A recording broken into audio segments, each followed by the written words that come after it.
Hello everyone. Today we're going to look at another very interesting math question for third grade, right? So the class has 30 kids, right?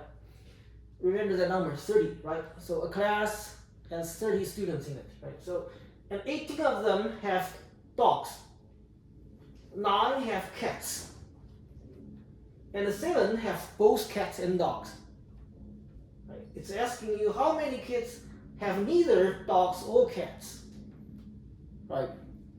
So how do we solve this kind of a question, right? Think about it, right? Think about it. So you have 30 kids, right? Yeah. 30 kids, 18 of them have dogs, right? But out of those 18 people, some of them could have both cats and dogs, right? Yeah. And then 9 of them have cats, right?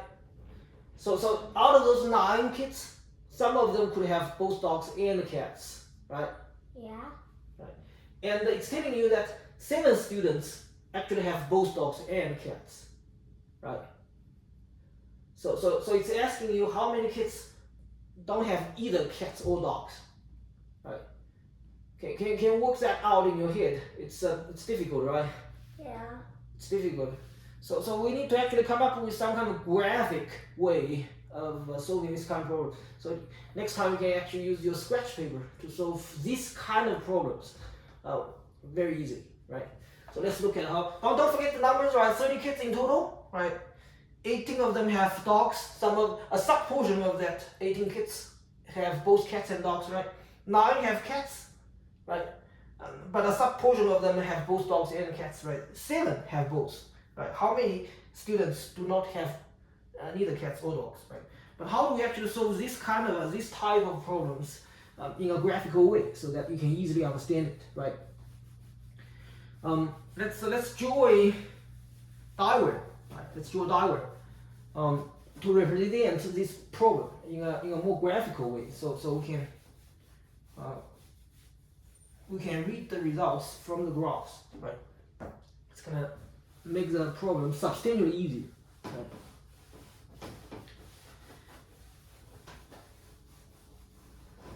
So let's just draw a circle, right? We'll just draw a circle to represent the number of students who have dogs. Okay? Dogs. Yeah, dogs. That's dogs. Let's just say dogs over here. Right. How many of them? 12. No, 18, right? 18 students have dogs, right? Yeah. Okay. Let's draw another circle, right? This time it's gonna be cats, right? Yeah. But don't forget, the circle for the cats is gonna have some kind of overlap with the circle for the dogs, okay? We're gonna draw another circle. It's gonna be cats, right? The kids with cats. How many of them? 9. 9, right? And then the overlap between the two circles represent the kids who have both dogs and cats. 7. That's 7, right? Do you see that? Yeah. So the important thing is to realize, right, what's gonna be. So if this portion is 7, what about this side? Who only have dogs, but Then 11. right, that's 11, right? This side is 11, right? What about this side?